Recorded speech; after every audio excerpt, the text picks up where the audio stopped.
Straight ahead on 12 News, a symbol of freedom rescued by Crystal Police. Plus, you matter.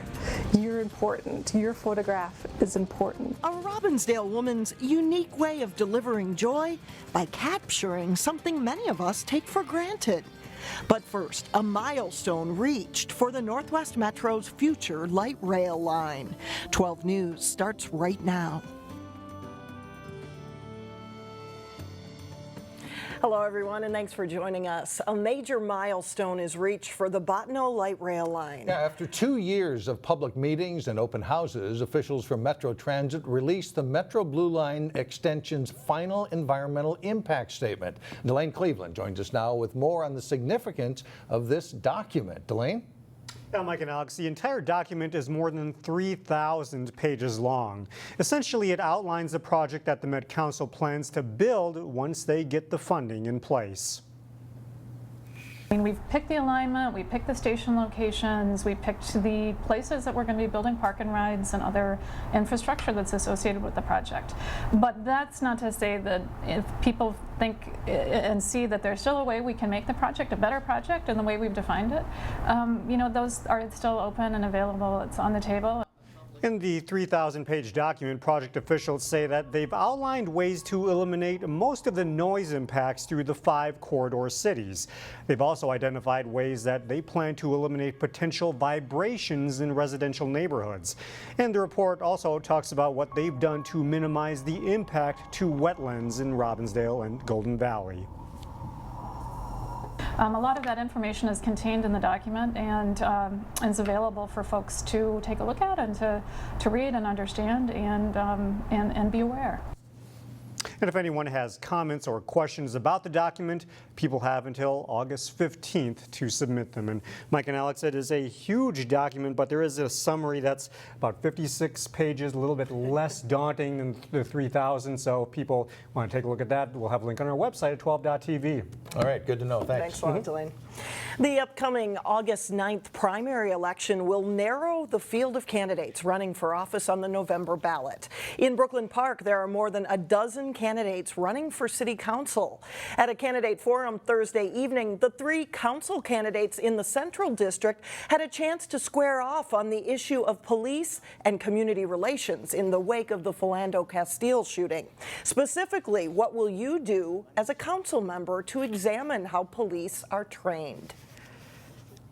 What we need to look at is truly, what does a police officer or fire department or ambulance person do? What do they have to do every day? What are they trained to do? And then let's get all of the facts and move forward. As a registered gun owner, we are trained to do certain things in certain situations when you encounter a police officer. Community members should know that. You should know how to respond when a police officer encounters you, and vice versa. I think the communication is going to be the key in our police staff and from our administration, the police chief coming all the way down, to make sure everybody is trained in the aspects of protecting people, no matter who they are. The Central District Council candidates are vying for the seat held by long-term councilman Mike Trepanier. He is not running for re-election after serving Brooklyn Park for 17 years. A candidate forum was also held Thursday night for Brooklyn Park's West District. Crystal Police are being credited with saving a young eagle. On Wednesday, officers found the bird lying on the ground in a neighborhood with apparent wing or leg injuries. They put the eagle in a crate and took it to the U of M Raptor Center in St. Paul for treatment. In recent years, eagles have made a comeback in the U.S. and have become a common sight in Crystal. It's rewarding being able to help the animals too. So a lot of these animals are injured because of running into something that people have put up, you know, glass windows or power lines or something like that. So it is rewarding to be able to help them out and you know, try to make an effort to do that. The experts tell us if you come across injured birds or animals and are not comfortable approaching them, call 911. Temperatures are going to get hot, hot, hot in the coming days, and many residents in the Northwest Metro will be going to the beach. That also means that Brian Vlock will be headed to the beach. Vlock works for the Three Rivers Park District. Each week, he removes water from area lakes and brings the samples to a lab to check for E. coli. Next week's forecast calls for extreme heat, which can cause E. coli. The warmer the water temperatures, the more bacteria growth there is. As a result, we can get elevated E. coli values. Other things that can cause higher E. coli values are wind and wave action that are blowing into the swimming beach area. That can recirculate or stir up some of the sediments, and some of that E. coli resides within the sediments. Other things that cause E. coli are geese waste and rain events that force runoff into storm drains. In New Hope, an annual community celebration is also a major fundraiser. Members of the New Hope Lions Club have been setting up all day for Duk Duk Daze, which opens tonight, Friday night, and runs through Sunday. It's the biggest fundraiser of the year for the Lions, who donate to Boy Scouts, PRISM, and the Food Shelf, among others. There are 2 nights of fireworks on Friday and Saturday night. This year, also look for new rides, new beer choices, and some new games. That's the biggest question we get, is what's new. You know, we always have our standard, bingo and softball tournament, music, kiddie games, and things like that, but everyone wants something new. So we try to add a little bit something each year. And this year you can try playing giant Jenga with 2x4 lengths of lumber. It's so big you play it in a parking lot instead of on a tabletop, and we're told you have to watch your toes when the tower falls. Despite a little rain, it was a big night in Maple Grove as thousands turned out for the Pierre Bottineau Parade. The umbrellas came out even for superheroes, but it didn't dampen spirits. A former Maple Grove mayor, police chief, and director of emergency management was the parade's grand marshal. Bob Burlingame held all of those jobs between 1967 and 2002 when he retired as police chief. And we will have more on Maple Grove Days, including our Put Me on TV winners. That's coming up a little bit later in our show. Coming up next, a Robbinsdale woman's journey to Africa that captured something priceless. And then later in sports, highlights from the start of a busy week of youth soccer in the North Metro. But first, take advantage of Saturday and head outdoors. Sunday will be stormy and steamy. We'll be right back.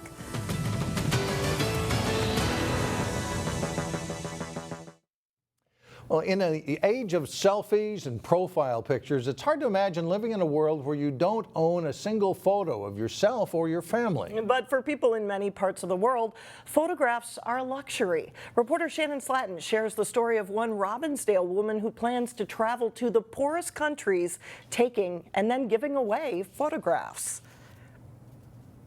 Just beautiful, amazing, just soulful, happy. If a picture is worth 1,000 words, you matter. You're important. Your photograph is important. These are just a few of the words Kelly Anderson Smart uses to describe what a photograph means to someone who has none. The amount of joy, I wish I could just bottle it up and give it away to people at home so they could see how much joy it really brings. Kelly discovered that joy in 2013 while in Africa on a work trip. She'd snap a few pictures of the kids around her. They're always wanting to look at the back of my digital camera and seeing their faces with their friends, and it just kind of dawned on me, like, why do I have this photograph? You should have this photograph. So she committed to coming back the next year with a Polaroid camera. I wanted to take 1,000 pictures in 10 days to really celebrate the Rwandan people and what they'd been through. Kelly takes the pictures and simply gives them away. Kids, schools, orphanages, people in the street, people at their workplace. I had a lot of dads say, I'm going to give this to my son. This was one of my favorite, and she put it right on her heart. I don't have to find you later or go to a Photoshop or a printer or something and give that back to you.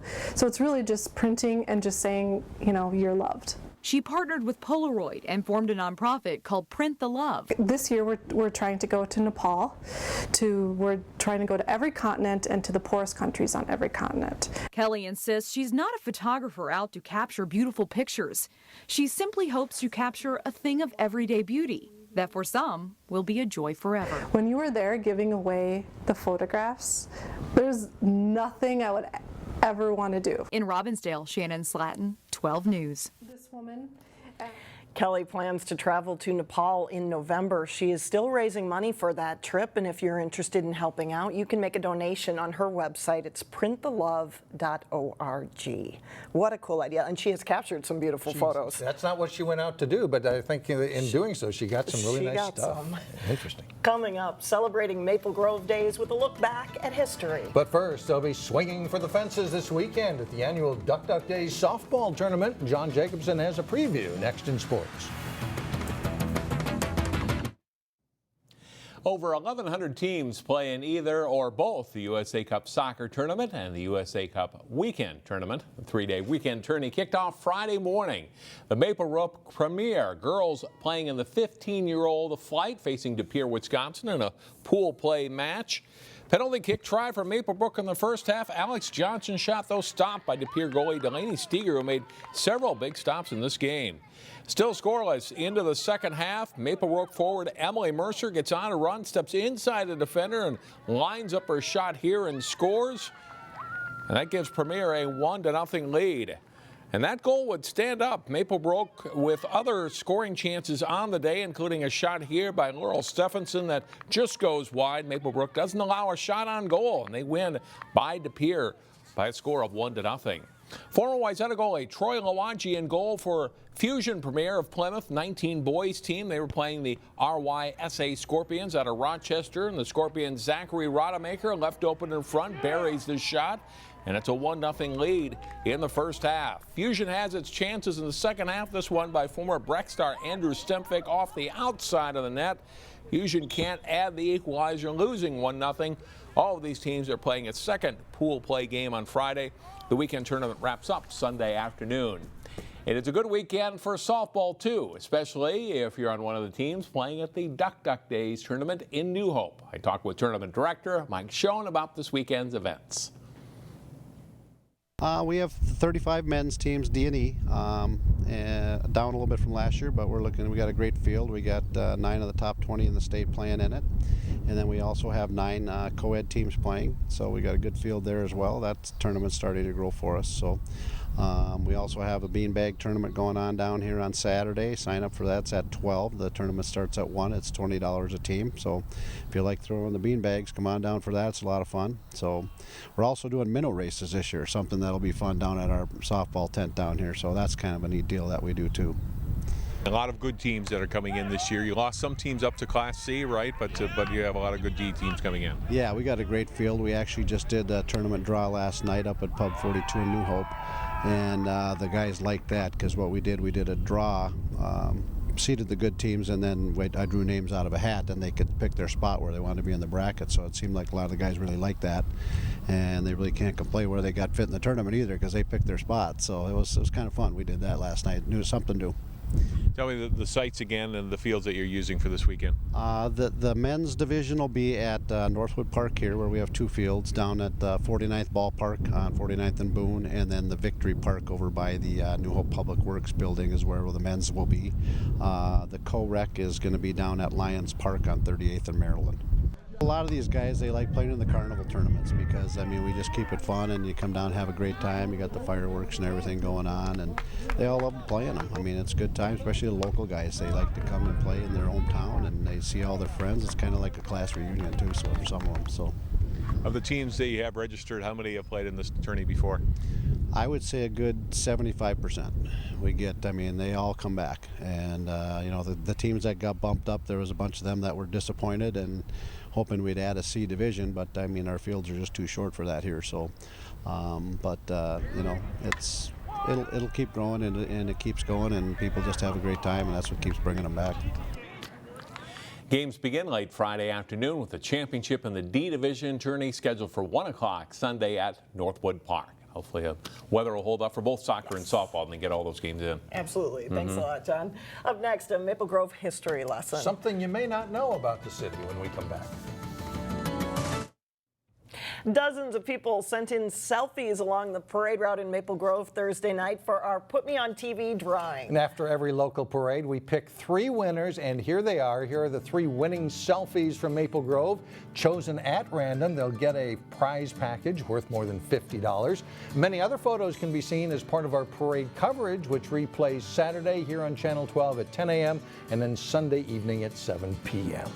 Well, Maple Grove Days runs through the weekend, and there is a special open house on Sunday in conjunction with the celebration. Neil Persley fills us in with Weekend Showcase. Tucked away off Forest View Lane back in the city's public works buildings is the Maple Grove History Museum, run by the Maple Grove Historical Preservation Society. This Sunday, they're having a special open house with displays in the parking lot as well as in the buildings to coincide with Maple Grove Days. We got a lot of people that have moved in here over the last 20, 30 years, just do not realize that this is an area that started back in the 1850s. Everything you'll see and learn about has a special connection to the Maple Grove Osseo area. There will also be a special display about notable weather events which have occurred in the area. Straight line winds that took out the art fair one year at Maple Grove Days. Last week's storm damage was bad, but not as catastrophic as past events. The 1966 tornado on July 5th, which was exactly the same day that we had wind damage this year on July 5th. There's also a special military display highlighting local residents in wars and conflicts through the years. Clay Christian can trace relatives to serving in the Union Army in the war between the states and the Spanish-American War. His father served in World War II, and Clay spent time in Vietnam, serving in the United States Air Force from 1965 to 1969. My dad was a tail gunner in a B-25 in the South Pacific. Clay has loaned the museum much of their World War II and Vietnam articles on display. That shadow box is a shadow box that my mom made for my dad. If you've never been to Maple Grove History Museum, now is the perfect opportunity. There's such a wealth of history that's in the museum here. For Weekend Showcase in Maple Grove, I'm Neil Persley, 12 News. The Maple Grove History Museum the open house is on Sunday, and that runs from 1 to 5 p.m. And there are, of course, plenty of things on tap this weekend in Maple Grove for all ages to enjoy. Here are a few of the highlights. It's off to the races for babies who can crawl and walk with Friday night's Diaper Derby at Central Park. Then Saturday, check out the main stage at the Maple Grove Community Center parking lot for a full day of music, magicians, and comedy, and that all starts at 10 o'clock in the morning. And of course, you won't want to miss the fireworks. They kick off Saturday night at 10 o'clock at West Arbor Lake, and that is behind the Maple Grove Community Center. And if you go to the website, the list is endless of things you can do this Maple weekend. Grove ambassadors are chosen tonight, That's Friday right. night. That's right. You'll see them all this weekend. That's right. They'll be everywhere. That does it for us. Thanks so much for joining us. And we will see you back here again Monday starting at 4. Have a great weekend, everyone.